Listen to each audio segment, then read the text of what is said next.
Boa noite, irmãos. É um prazer estar aqui com vocês hoje à noite, poder compartilhar um pouco da palavra de Deus. Confesso a vocês que púlpitos de adultos sempre para mim é um desafio, porque há quase 30 anos eu prego para crianças. Então, somos todos crianças. Hoje vamos virar todos crianças, tá?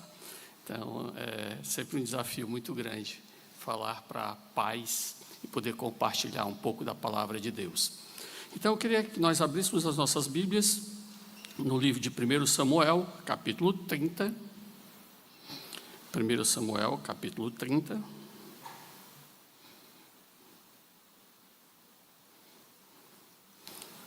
Vamos ler do versículo 1 até o versículo 6. Diz assim a palavra do Senhor.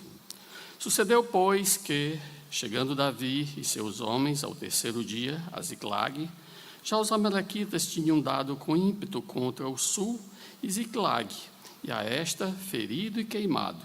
Tinham levado cativas as mulheres que lá se achavam, porém a ninguém mataram, nem pequenos nem grandes, tão somente os levaram consigo e foram a seu caminho.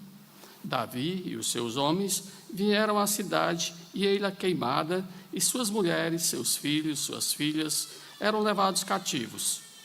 Então Davi e o povo que se achava com ele ergueram a voz e choraram até não terem mais forças para chorar. Também as duas mulheres de Davi foram levadas cativas, Ainoã, a jezreelita, e Abigail, a viúva de Nabal, o carmelita. Davi muito se angustiou, pois o povo falava de apedrejá-lo, porque todos estavam em amargura, cada um por causa de seus filhos e de suas filhas. Porém, Davi se reanimou no Senhor, seu Deus. Vamos orar. Santo Deus, Pai Todo-Poderoso, obrigado pela Tua palavra, Senhor. Queremos agora nos quedar aos Teus pés, suplicando a Tua graça, a Tua misericórdia, para que possamos beber aqui desta fonte maravilhosa. E nos ajuda, ó Pai, a tirar lições preciosas para as nossas famílias. É o que eu te suplico humildemente no nome do Senhor Jesus Cristo. Amém. Pode sentar, irmãos. Para a gente entender um pouquinho sobre o contexto em que esse texto foi escrito, Davi tinha sido rejeitado por Saul, que buscava um meio de matá-lo, e ele passou 7 anos fugindo de Saul. Finalmente resolveu sair do território de Israel, o local não era muito propício para ele, e ele foi morar na terra dos filisteus. Não era fácil para Davi cuidar de 2 esposas, e ainda tinha 600 homens com ele no deserto. Ele começava a ficar meio deprimido, e você vai ler no Salmo 13, que narra um pouquinho desse trecho da vida dele, quando ele diz: Senhor, até quando vais te esquecer de mim? Para sempre? Até quando me voltarás as costas no tempo da dificuldade? Até quando as dúvidas tomarão conta da minha alma? Até quando meu coração ficará cheio de tristeza? Até quando serei cercado pelo meu inimigo? Notamos claramente, através desse salmo, a angústia de Davi, a dificuldade que era viver onde ele estava vivendo, fugindo do seu inimigo, e ele expressa para Deus todo esse sentimento de sofrimento que ele estava passando. No final da oração, no final desse salmo, você vai notar que ele expressa confiança no Senhor, e aí muda completamente a forma como ele vai tratar ali no final do salmo, tá? Faltavam apenas 3 anos para Davi deixar esse exílio e se tornar rei lá de Israel, lá em Hebrom. Mas ele não sabia disso, ele continuava na sua luta naquele território. Agora imagina só, ele estava fugindo de alguém que queria matá-lo, no caso de Saul, e para onde Davi vai se esconder e buscar guarita? Na terra dos filisteus, que era seu inimigo. É um negócio meio complicado, as coisas de Davi nunca eram muito simples não, mas foi exatamente o que aconteceu com ele. E é óbvio que a notícia de que Davi estava sendo perseguido por Saul, fez com que os filisteus buscassem Davi uma certa amizade. O rei dos filisteus, ele cede então a cidade de Ziclag para Davi morar, e essa cidade ficava mais ou menos a 40 quilômetros lá da sede, lá de onde ficava a cidade sede, a principal cidade dos filisteus, tá? Então é interessante que o rei achava que Davi era amigo dele, que Davi estava ajudando a ele, porque Davi, ele saía nas investidas dele e estava destruindo algumas cidades e alguns povos que na época tinham sido deixados por Israel. Lembra que Deus deu uma ordem lá para Josué, que eles entrassem na terra e que eles tomassem conta, tomassem posse daquela terra, mas infelizmente o povo até aqueles dias ainda não tinham feito isso. E Davi chegava e destruía vários desses povos, e ele trazia os despojos e dava para o rei dos filisteus, dizendo: olha aqui que eu trouxe para você, de quem eu derrotei. E o rei dos filisteus achava, disse: esse aí é bonzinho para mim, ele está derrotando lá os meus inimigos. Só que Davi não estava fazendo isso, estava enganando lá a esse rei. Então, no capítulo 29, Davi, ele está em Gate, junto com o rei dos filisteus, e a ideia era que o rei estava bolando uma estratégia para lutar contra Saul. Só que eles não aceitaram a ajuda de Davi, porque eles temiam que Davi se voltasse contra eles. Então eles mandam Davi de volta. Então Davi volta para a cidade de Ziclag, e quando ele chega lá, ele encontra a cidade invadida pelos amalequitas, que levam cativo as mulheres, as crianças, e vocês entenderam aí pelo texto que a situação estava muito complicada, inclusive até as casas foram queimadas. Então a família de Davi e os seus guerreiros foi atacada. E aqui eu quero parar um pouquinho e pensar hoje com vocês. Hoje as famílias estão no meio de uma grande batalha. Não existe ninguém imune a essa batalha. Você não pode chegar e dizer assim: não, de jeito nenhum, a minha família está vivendo em céu de brigadeiro. Infelizmente, essa não é a realidade. Todos nós passamos por situações complicadas. Não há como fugir desse inimigo que tem empreendido grandes batalhas e, infelizmente, algumas vezes ele tem tido algumas vitórias. A vida familiar é um verdadeiro campo de guerra. Não pense que a vida familiar é um parque de diversões. Oxalá fosse, mas não é. É um campo de guerra. Eu não estou desanimando aqui, por favor, os jovens de não casarem e não constituírem suas famílias. Pelo contrário, não existe melhor lugar do mundo de que você lutar uma guerra junto com pessoas que você ama e você participar dessa batalha. Muito bem. E olhando para esse texto, eu quero ver primeiro com vocês o que o inimigo fez com aquelas famílias. Ele atingiu 5 áreas da família. A primeira, nós lemos no versículo 1, quando ele diz que os amalequitas tinham dado com ímpeto contra o sul e Ziclag, e a esta ferido e queimado. Então, nós temos aqui o primeiro ataque. Ele tocou nas finanças da família, quando ele destruiu as casas estavam queimadas. E você pode pensar rapidamente que a maioria das famílias passam por crises, e essas crises muitas vezes envolvem o quê? Dinheiro, finanças. Então, você tem filhos querendo dos pais mais do que ele pode dar. Você tem ali a esposa pedindo sempre algo a mais, uma ajuda nos afazeres domésticos. E os pais que gostariam de dar algo mais e muitas vezes não conseguem. Muitos casais têm percebido que o dinheiro é um tema sensível na vida conjugal e que provoca muitas vezes conflitos nas famílias. É uma realidade que a gente encontra no nosso dia a dia. Não pode existir tabu na vida financeira da família. E esse tabu começa quando cada membro da família ele tem o seu próprio dinheiro. Cada um faz o que quer com ele.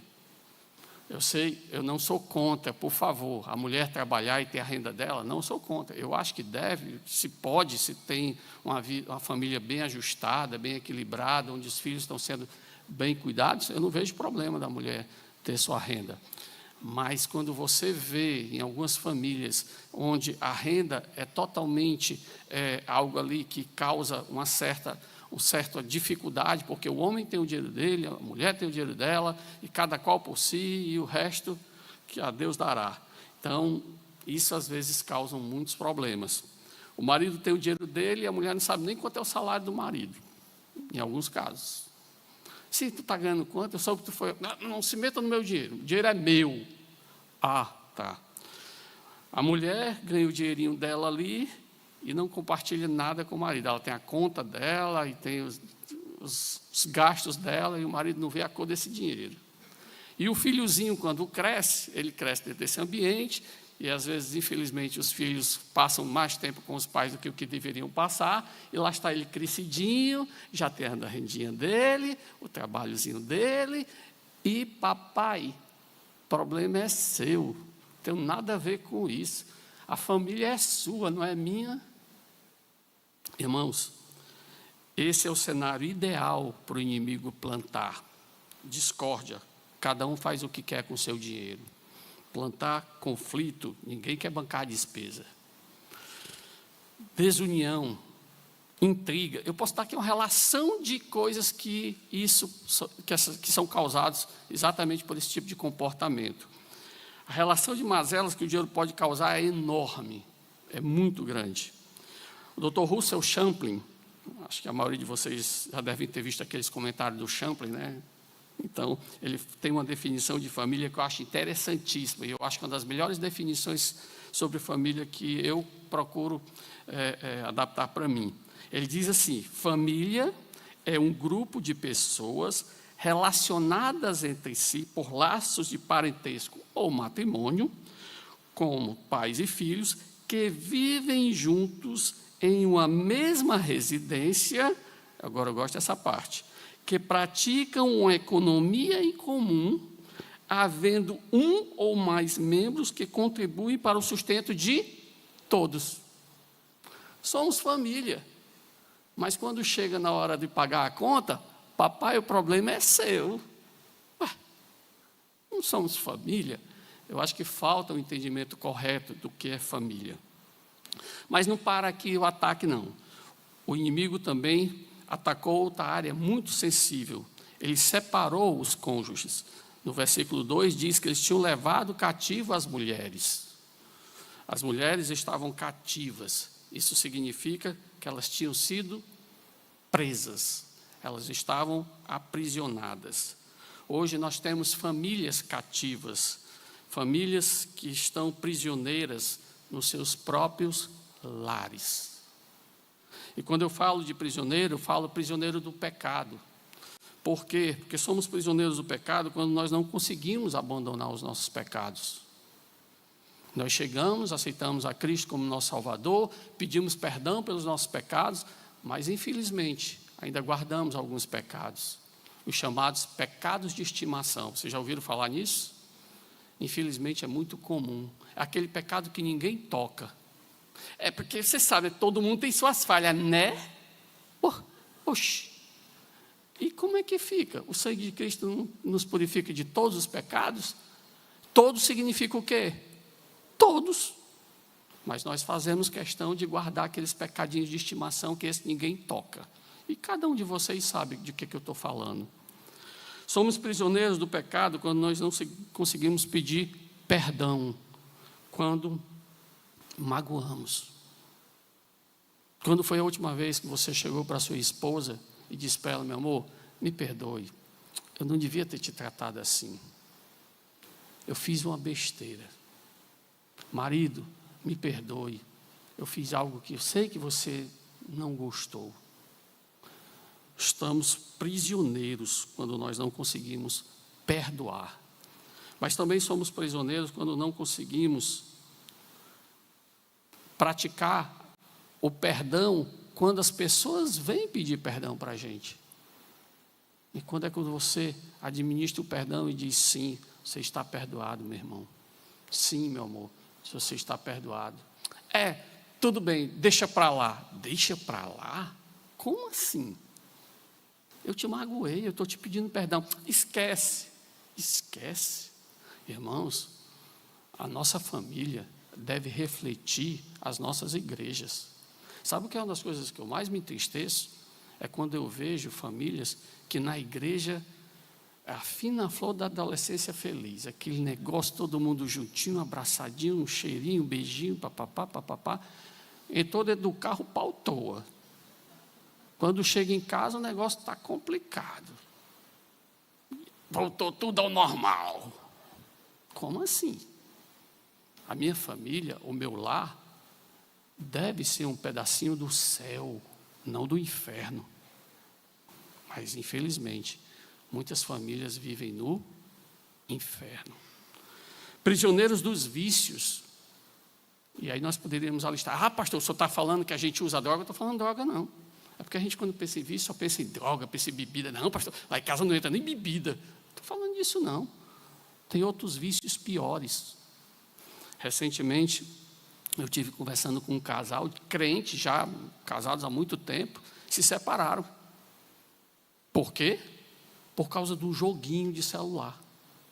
Ah, brigado? Não, simplesmente a esposa, ela tinha um joguinho de celular que ela não abria mão.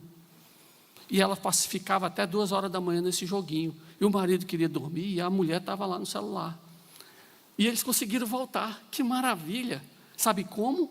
Fizeram um acordo.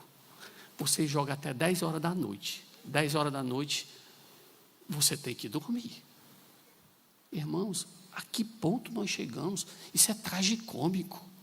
A que ponto nós chegamos? Vícios em redes sociais, e está lá o homem, a mulher, a noite toda, o dia todo. Irmãos, isso destrói casamento, isso destrói família. Como você pode chegar para o seu filho e dizer: meu filho vai estudar, você passa o dia todo no celular, se você fica? Eu costumo dizer, para quem a gente está trabalhando lá com as pessoas que trabalham com criança, né? Eu tenho dito para eles: sabe qual é a maior dificuldade para criar um filho? É abandonar os meus pecados. Por quê? Porque o meu filho me vê pecando. E aquela história: faço o que eu faço, faço o que eu digo, mas não faço o que eu faço. Onde é que já viu isso? Mas é o nosso lema. Filho, você tem que amar a Deus, você tem que honrar a Deus, você tem que ir para a igreja. E você? Você tem feito isso? Não. Para com isso. Prisioneiros da infidelidade. Ei, pastor, para com isso. Eu não sou infiel com a minha esposa. Irmãos, quando eu pensar em infidelidade, não pense só em infidelidade com a pessoa do sexo oposto. Pense naquilo que está sendo mais importante do que o seu cônjuge. Isso é infidelidade. Quando existir alguma coisa mais importante do que o seu cônjuge, do que sua esposa, do que seu esposo, você está traindo ele. Você sabia disso? Pense na sua família como um lugar santo, como um lugar onde o inimigo não vai entrar. Todas essas coisas têm levado homens e mulheres cativos. Vejamos a terceira maneira que o inimigo utilizou para atacar as famílias. Lá no versículo 3 diz: seus filhos e suas filhas eram levados cativos. Ele prendeu os filhos. O inimigo prendeu os filhos. Que coisa. Os filhos agora estão nas mãos do inimigo. Um pai e uma mãe não pode estar feliz quando os filhos estão nas mãos do inimigo. Eu trabalho com crianças há mais de 20 anos. E eu creio que nunca vi tanta escravidão das crianças como a gente tem visto nos dias de hoje. Crianças presas a celulares, a games, televisão, os prazeres que o mundo oferece. E aqui a gente pode alistar um monte de coisa. Muitas crianças de hoje em dia estão cativas e alguns pais não fazem nada. Não tem o que fazer, ele é assim mesmo, né? Irmãos, você deixa seu filho preso, cativo, e você não faz nada? Tem alguma coisa louca nessa história? Tem algum doido nessa história? Eu acho que tem. Somos nós. Resultado? Famílias destruídas. Porque aquele filhinho que hoje está preso a algo, ele vai crescer. E aí vem rebeldia, vem o desgosto, vem os problemas ligados à área emocional, e aquele filho se tornou um grande problema. Mas quando eu leio lá no Salmo 127, eu aprendo o quê? Que filho é uma herança. O que é uma herança? É um presente. De quem? De Deus. Mas será que meu filho tem sido um presente de Deus? Ou tem sido uma carga? Deus dá carga para a gente? Não. Nós é que transformamos em carga, quando nós não tratamos como deveríamos tratar. Quando a gente entrega nas mãos do inimigo. Davi aqui teve o desprazer, teve a tristeza de ver o inimigo chegar lá e arrancar. Mas eu acho que hoje em dia a gente tem feito o contrário. A gente tem dado de presente. Está aqui o meu filho, cuida dele, que eu não quero cuidar. Para com isso. Eu duvido que se você ganhasse uma herança, dinheirinho, né? Um benzinho lá, né? Aí você chega e diz, deixa eu ver aqui quem é meu maior inimigo aqui, quem é o cara que tem maior raiva de mim. Tá aí, ó, pega aí e faz com ele o que tu quiser. Você faria isso? Faz não. E por que a gente está fazendo isso com nossos filhos? A gente está entregando de mão beijada os nossos filhos. Para quem? Para o inimigo? Tem alguma coisa estranha não nessa história? Então, o melhor presente que você pode dar para o seu filho não é o PS5 Pro Max, não sei o que lá das contas que tem. Esse não é o presente, não. O melhor presente que você pode dar ao seu filho, sabe qual é? A sua presença na vida dele. Esteja mais perto do seu filho. Não para aí. Temos mais um ataque. No versículo 6 diz que Davi muito se angustiou. Essa palavra lá no original, ela tem a ideia de aflito, de aflição. Doenças emocionais, depressão, mágoa, ressentimento, ferem famílias física e emocionalmente. Existem pessoas feridas dentro da família, pessoas com mágoas, pessoas com falta de perdão, gente que não supera traumas do passado, pecados não resolvidos, e aqui a lista pode ser enorme. Infelizmente, os consultórios psicológicos estão cheios de crentes, e não crentes também, que precisam da Bíblia. Por favor, eu não sou contra psicólogo. Se tem algum psicólogo aqui, por favor, eu não sou contra, eu acho que o psicólogo tem um papel. Mas será que a Bíblia não poderia entrar antes, não? E ajudar? Aí, às vezes, chegam os pais para mim, aí alguns dizem, porque eu vou levar meu filho a um psicólogo. Tá, tudo bem. O que é que ele tem? É porque ele anda com os problemas emocionais e tal. E tu não tem como cuidar do teu filho, não. Porque a gente vai para o mais fácil, né? É mais fácil pagar. E quanto é a consulta? 100, 150. Para com isso. Vamos cuidar da nossa família. A minha esposa não está bem. Mulher, procura um psicólogo, tem um psicólogo muito bom, sabia? Eu conheço, é o fulano de tal. Vai lá no consultório dele. Meu amor, venha para cá, vamos orar. Vamos ler a Bíblia. Vamos estudar, vamos ter um tempo devocional, vamos ter um tempo de oração. O que eu posso fazer por você? O que gatilho é que te causa isso? Irmãos, nós temos elementos para ajudar. Mas nós preferimos ir pelo lado mais fácil. Nem sempre o mais fácil é o melhor caminho. Mas não parou por aí, não. Então, o inimigo atacou a família nas finanças, a esposa, os filhos, a saúde. Mas faltava um ponto ainda, que é um ponto que, geralmente, esse destrói tudo mesmo. A comunhão. E no versículo 8, nós lemos, o povo falava de apedrejá-lo. Olha como o inimigo é sagaz.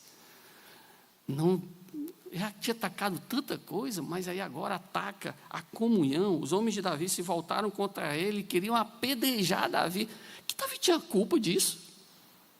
Talvez o único que não tivesse culpa era ele. Mas o inimigo é sagaz. Temos a necessidade de jogar a culpa em alguém. Alguém está errado, menos eu. Eu sou perfeito. Eu sou o cara. Para com isso. O inimigo rouba e nós invertemos os papéis. Lutamos entre nós mesmos. Irmãos, deixa eu te contar um segredo. A sua esposa não é sua inimiga. Você sabia disso? Pastor, claro que eu sei. Será? O seu esposo não é seu inimigo. O seu filho não é seu inimigo. Por que é que eu estou dizendo tudo isso? Porque eles podem até serem usados pelo inimigo, mas eles não são seu inimigo. Precisamos olhar diferente para a nossa família. Quando os problemas vêm, nós precisamos juntar a família, e uma família blindada por Cristo, ela suporta qualquer adversidade. Eu me lembro, logo quando nós nos casamos, com pouco tempo depois que nós nos casamos, ficou desempregado eu e minha esposa. E ficamos sem salário. A gente olhava um para a cara do outro e dizia assim: e aí, amor, agora o que a gente vai fazer? Vamos comer na casa da tua mãe ou na casa da minha mãe? A gente tem que arranjar um lugar para comer, que hoje está bravo. Eu não fui chegar e culpar minha esposa porque eu estava desempregado e ela estava desempregada. Não, ela não é minha inimiga. E curtimos, foi um tempo bem diferente, mas bem legal. Comemos coisas bem diferentes. E foi legal. Por quê? Porque nós sabíamos quem eram os nossos inimigos. E Deus reverteu esse quadro na hora que Ele achou por bem. Agora, o que Davi fez? Nós vimos o que o inimigo fez. Agora, olha o que Davi fez. Primeira coisa, Davi não se conformou.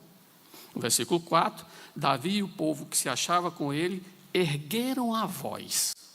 Opa, já fizeram alguma coisa. Então, Davi reconheceu que a situação era complicada, mas não ficou conformado com isso, não. Não, peraí, o negócio está complicado, não é assim não. As finanças estão desajustadas na sua casa? Pois é, o problema não é meu, né? Fazer o quê? Fazer o quê, cara pálida? Você tem que arranjar alguma coisa para fazer. Meu filho anda meio rebelde, esquisitão, resolveu andar e botar uns brincos, fazer umas tatuagens, o bicho está meio esquisitão. Posso fazer nada, né? Como assim? Ele não é teu filho, não? Pois é, minha mulher está com 2 dias que não olha nem na minha cara. Posso fazer nada, né? O problema é dela. Como o problema é dela? Como assim? Vocês já viram que nós nos conformamos com qualquer situação? E será que é essa situação que Deus quer para a nossa família? Que Ele quer para a nossa vida? Eu estou começando a achar que a família talvez seja o pior lugar do mundo. Se você não tiver Deus por trás de tudo isso. Como Davi fez questão de buscar em Deus a solução. E olha o que Davi fez no versículo 4. Eu gosto muito desse texto. Então Davi e o povo que se achava com ele ergueram a voz e choraram. Que massa! Davi chorou, eles choraram. Sim, pastor, o que é que tem a mais chorar? Uma grande besteira. Chorou, sim. E aí? Não é normal não chorar? É por dias de hoje. Por quê? Porque nós choramos no filme que a gente assiste. Foi tão emocionante.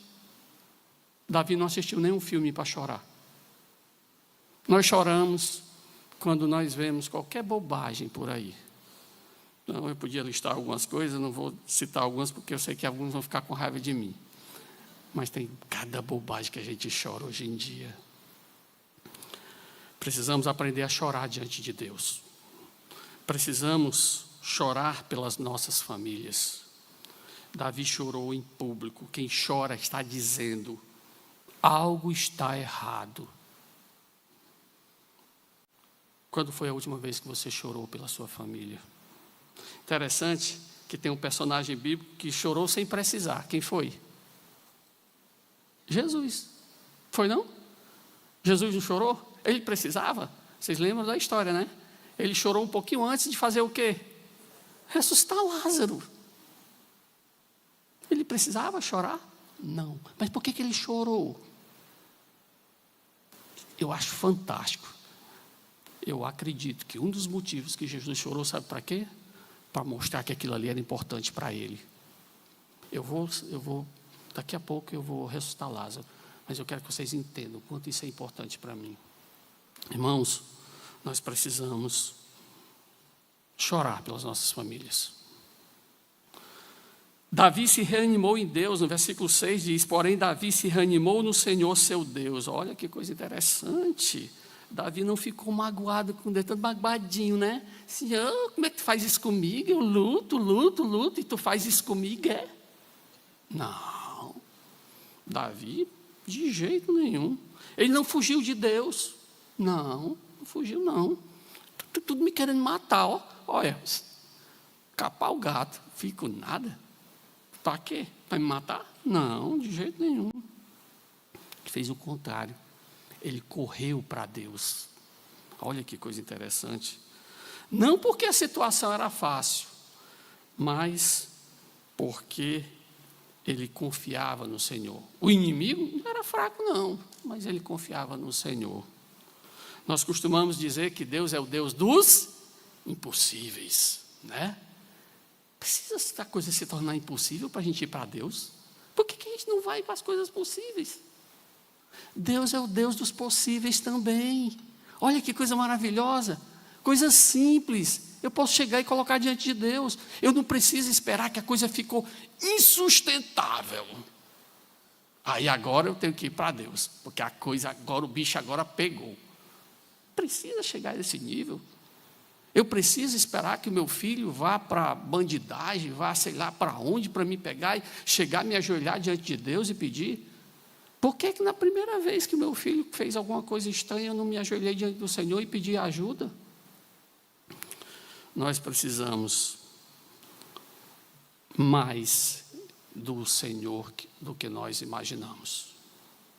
E Davi talvez seja um dos exemplos mais fantásticos. Eu acho muito legal quando a gente vê em algumas situações, no caso lá de Keila, quando o Davi chega lá e tudo, e eu sou desajeitado, tá? Quando ele chega lá e os homens de Davi dizem, vamos fugir, porque senão eles vão entregar a gente, e vão acabar matando a gente. Aí Davi diz, só um minutinho, vou perguntar para Deus, Senhor, eles vão me entregar? Deus diz, vai. E aí, Senhor, eu fujo? Foge. Davi, ó, mas antes falou com Deus. Todo mundo podia achar isso. Ele podia ter ido logo, não era? Não, primeiro eu vou consultar a Deus. Será que a gente faz assim?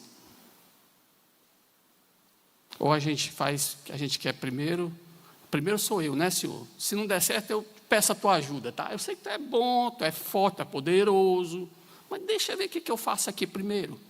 Está errado. Está errado. Esse caminho não vai levar a lugar nenhum. Precisamos chegar mais próximo de Deus. No versículo 7 e 8, vamos ver que Davi consultou, quando ele diz, disse Davi a Abiatar, o sacerdote, filho de Aimeleque, traz-me aqui a estola sacerdotal. E Abiatar trouxe a Davi. Então consultou Davi o Senhor. E é interessante como consultar é aquela ideia que nós temos hoje de orar.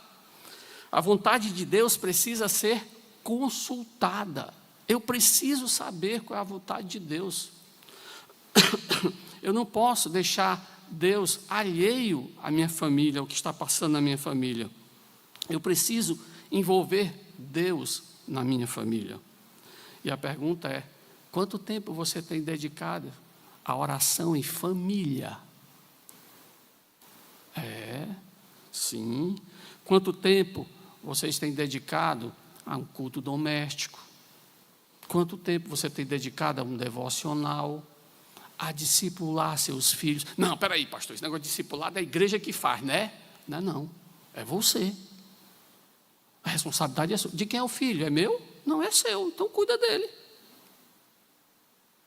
É meio óbvio, né? Mas a gente não está fazendo as coisas que são óbvias, pessoal. Uma criança criada num ambiente onde ali se tenha pelo menos uma vez por semana um culto familiar, e aí as pessoas, pastor, culto é complicado, eu não sei cantar. Eu também não sei cantar, não. E eu faço culto lá em casa. Quem foi que disse que todo culto tem música? Onde foi que vocês viram isso? Não. Eu posso fazer um culto lá em casa e não ter nenhuma música. Qual o problema? A gente precisa resgatar esses valores, irmãos. Isso são esses valores que vão dar sustentação à nossa família. tempo de devocional em família. Tem algumas famílias que até fazem, o pai faz o devocional dele lá na hora que ele quer, a mãe faz na hora que quer, o filho de vez em quando faz, mas a família não tem o seu tempo devocional. Por quê? Por quê? Pessoal, o tempo devocional é a hora que a gente compartilha, é a hora que a gente expõe os nossos problemas, as nossas dificuldades. Ixi, pastor, então é melhor não fazer, porque senão vai ter tanto abacaxi. Não é o melhor lugar para descascar esses abacaxi nessa hora, não. Por quê? Porque você vai estar na presença do Senhor. Deus vai estar lá junto com você. Olha que coisa maravilhosa. Tem coisa melhor do que isso? Então, essas coisas, infelizmente, estão caindo em desuso. Nós precisamos resgatar essas coisas. Vimos a ação do inimigo, vimos a ação de Davi, sim. E Deus nessa história? O que Deus fez? Será que Deus não fez nada? Vocês acham mesmo que Deus ia deixar tudo isso de lado? Olha a segunda parte do versículo 8. Eu li, né? Então consultou Davi ao Senhor, dizendo: perseguirei eu o bando, alcançá-lo-ei?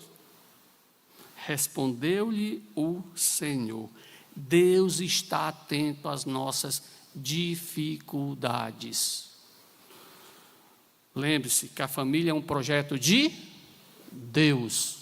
Você acha que Deus ia fazer um projeto e ia largar? Ah, tá aí, já fiz, está aí, ó. O resto vocês cuidam. Não, de jeito nenhum. Esse projeto pertence ao Senhor. Tem muita gente chamando de família o que não é família. Não acha que juntar duas pessoas dentro de uma casa, aquilo é família. Não, é um grupo de pessoas ali dentro da coisa. Família é algo muito maior. Vocês precisam estudar mais, nós precisamos estudar mais a Bíblia e ver o que realmente é família. E o impacto que família tem no mundo, na sociedade, na comunidade onde você vive.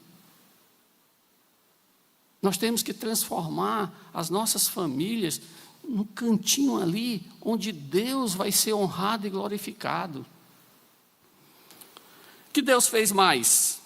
Além de responder, olha a última parte do versículo 8, que diz o seguinte: respondeu-lhe o Senhor: persegue, porque de fato alcançarás e tudo libertarás. Eu acho muito massa essa parte. Como é? Perseguir, porque de fato eu vou alcançar e vou libertar.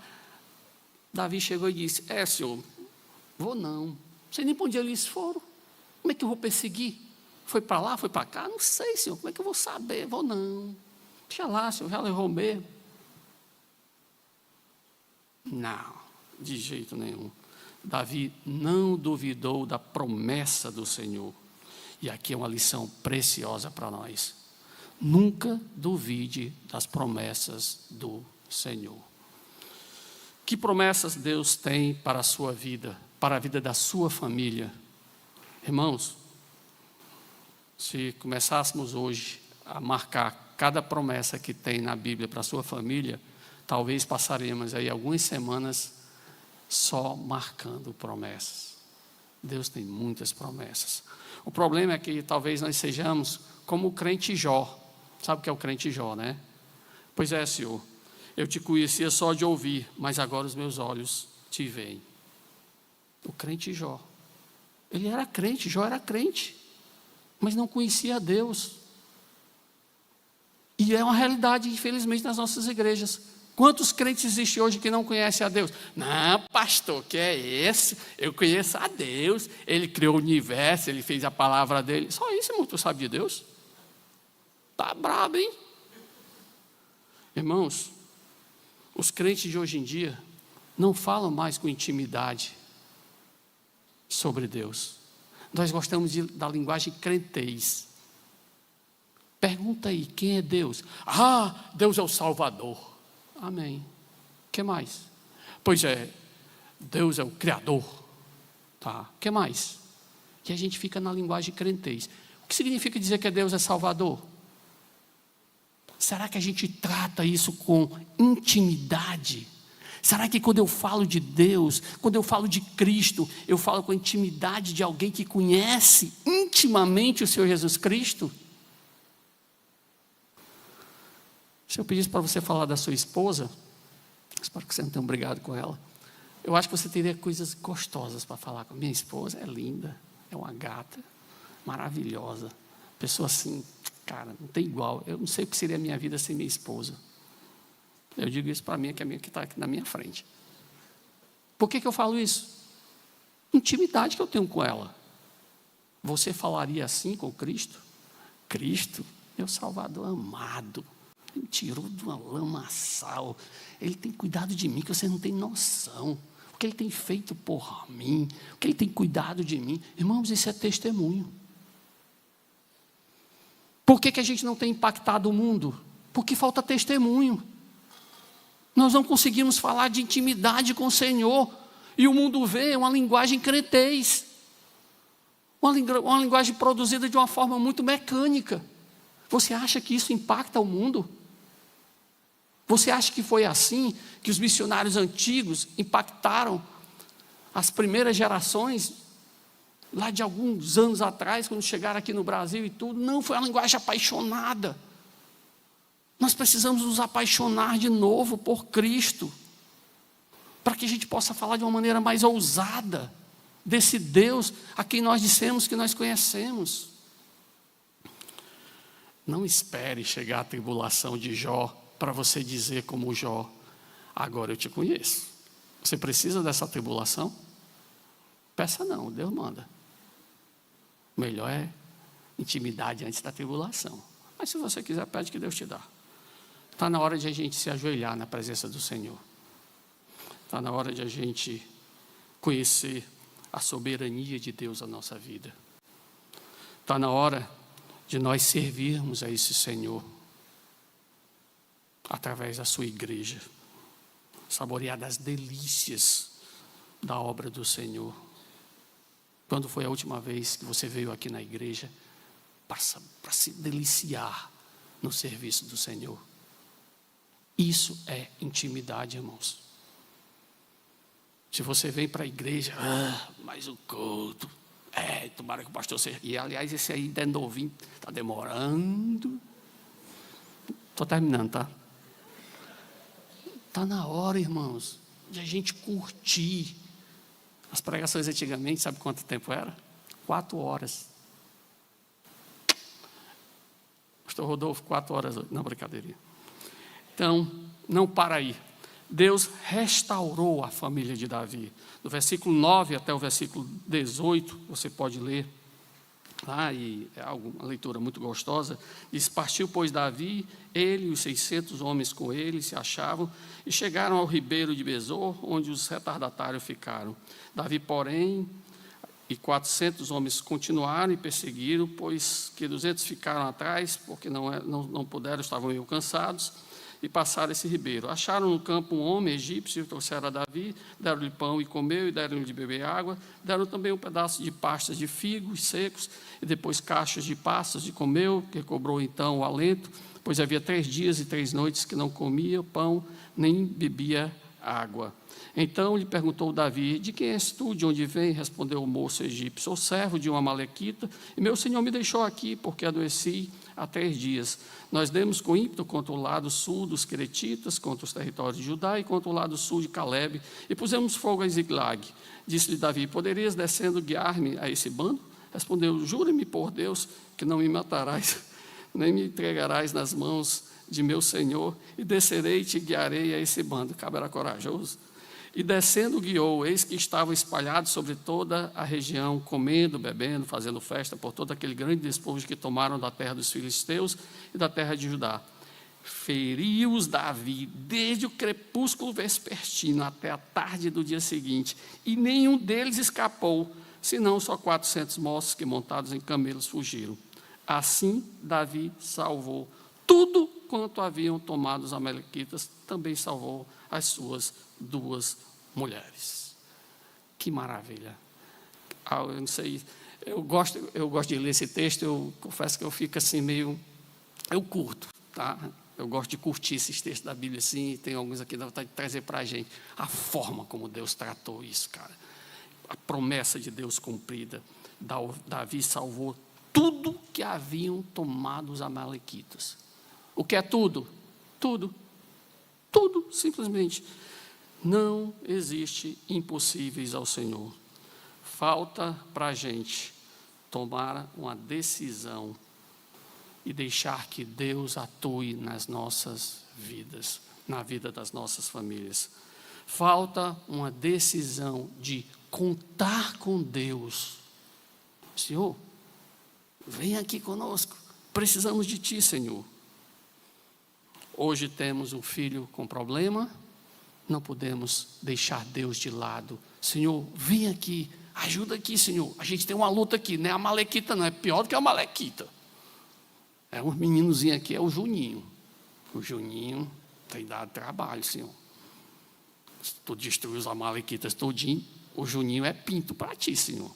Dá a mãozinha aí. Deus vai te ajudar.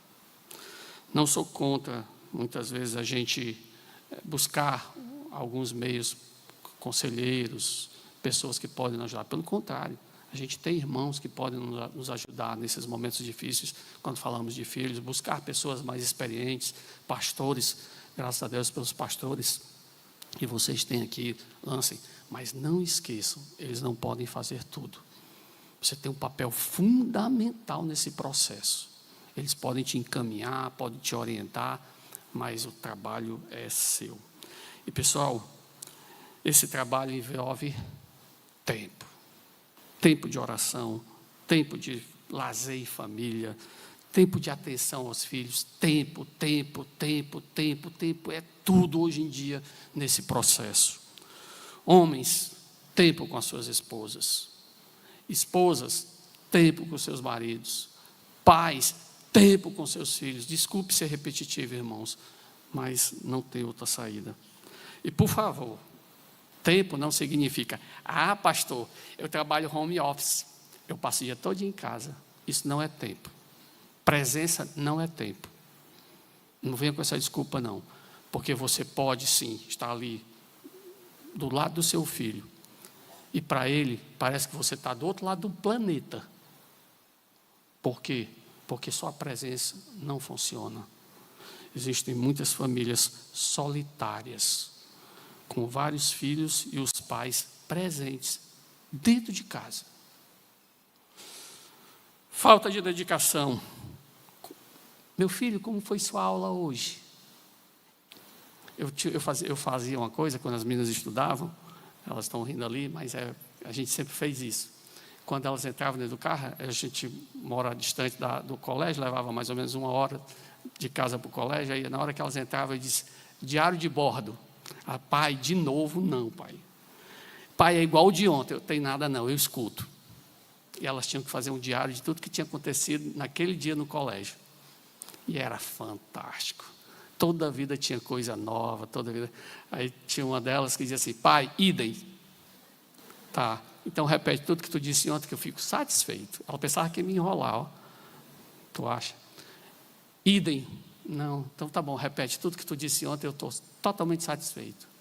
Irmãos, precisamos ouvir os nossos filhos. Falta de envolvimento. Meu amor, você precisa de ajuda? Você quer que eu ajude você a lavar as louças? Você quer que ajude eu a enxugar? Você vai lavando, eu vou enxugando. Você precisa arrumar a casa, que é ajuda minha? Não, peraí, né, pastor? Aí é trabalho de mulher, né? Onde é que tu viu isso?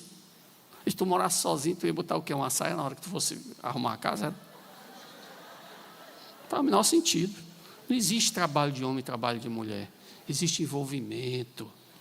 Tenho certeza que sua esposa ia amar ver você ali do lado dela, na cozinha, nessa cumplicidade. Irmãos, por que Deus fez família? Por favor, não tem coisa mais gostosa. Mas para isso, nós precisamos curtir a nossa família. Quando foi que você programou as suas últimas férias com a sua família? Férias. E eu digo férias, aí, pastor, tem dinheiro não. Viagem, né? Não estou falando de viagem não, estou falando de férias. Você sabia que você pode fazer férias dentro da sua casa? Eu já passei o carnaval com a minha família dentro de casa, 4 dias. Fizemos barraca dentro de casa, e fizemos... Vocês não fazem noção da doideira que eu fiz dentro da minha casa. E foi uma loucura, e foi um barato. Vocês já ouviram falar na farra do carro? Eu fazia isso muito com a minha família. Vamos para dentro do carro, e a gente levava biscoito, bolo, e fazia sanduíche dentro do carro. Ficava horrível, daqui a pouco as baratas faziam festa também, mas estava nem aí, mandava para lavar. Simplicidade, irmãos. Nós precisamos ser simples, não precisa ser rico. Não. Eu digo, uma das melhores coisas que tem é a gente ser pobre, porque a gente é criativo que só. O cara que é rico faz o que quiser com o dinheiro, né? O pobre tem que ser criativo. E a gente era criativo, a gente bolava cada maluquice e dava certo. E a gente curtia, e a gente ainda curte hoje. É um barato, família é massa demais. Irmãos, falta cumplicidade, falta comprometimento com a igreja. Qual o serviço que a sua família tem realizado na igreja? Família. Pois é, a minha esposa ajuda lá nas crianças, eu ajudo aqui no som, não estou perguntando isso não. Família. Irmãos, a igreja é um canteiro de obras. Junta a tua família e vamos servir ao Senhor. Vamos ter um tempo de oração e vamos ver onde é que Deus nos orienta para servirmos a Ele. Lugar da família é na igreja. Eu fico às vezes preocupado quando domingo de manhã eu estou pregando para as crianças, aí chega um menino. Que sono, tio. O que tu fez ontem? Não, a gente foi para o aniversário, terminou, era quase 11 horas, fui dormir tarde. Irmãos, sábado não é o dia da diversão. Sábado é o dia da preparação para o dia do Senhor, que é domingo. A nossa família, as meninas pequenininho, sábado, 8 horas, ninguém ia para a festa, para aniversário, não. Se preparar, ajeitava a roupinha, ajeitava tudo, porque amanhã tem culto. Aí estava tudo arrumadinho, tudo preparadinho, 8 horas da noite, todo mundo nas suas caminhas. Para quê? Porque amanhã tem culto. Irmãos, o lugar da família é na igreja. E eu quero encerrar dizendo uma coisa. Papai, mamãe, filhinhos, Deus restaurou a família de Davi. Que maravilha, que coisa fantástica. Ele também pode restaurar a sua, independente do problema que vocês passam, independente das dificuldades que vocês enfrentam. Eu quero encerrar de uma maneira um pouquinho diferente. Eu pedi paciência ali para o pastor Rodolfo, ele nunca mais me chama para pregar aqui. Eu queria que vocês se reunissem como família, cada família, ficasse pertinho do outro. Dá um abraçozinho ali e vamos agora ter um tempinho de oração rápido. Mas vamos desafiar a nossa família a ser uma família consagrada ao Senhor. Baixem suas cabeças, façam uma oraçãozinha silenciosa e vamos agora pedir: Senhor, eu quero consagrar minha família ao Senhor. Eu quero que a minha família sirva ao Senhor nesta igreja. Eu quero que a minha família seja luz. Eu quero que a minha família impacte aonde ela estiver. No lugar mais simples, naquela casinha de taipa, ali no meio do interior, ou numa mansão na aldeota. Mas eu quero que ela cause impacto. Vamos orar?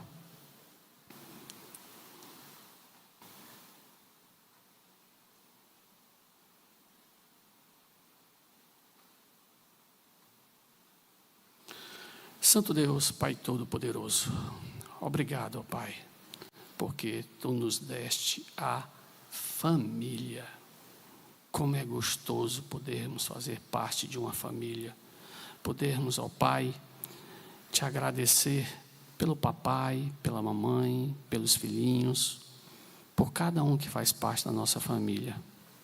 E Te suplicar, ó Pai, não permitas que o inimigo tenha qualquer vitória sobre as nossas famílias. Que as nossas famílias possam ser blindadas pela Tua palavra, pelo Teu poder, pelo Teu amor e pelo Teu cuidado. Ajuda-nos a valorizarmos as nossas famílias, a dedicar tempo para cada um dos membros da nossa família, a nos envolvermos mais com os membros da nossa família, a estarmos mais atentos às necessidades da nossa família. Obrigado pelo Deus maravilhoso que Tu és. Abençoa a Tua igreja, ó Pai, porque é constituída de famílias. No nome do Senhor Jesus Cristo. Amém.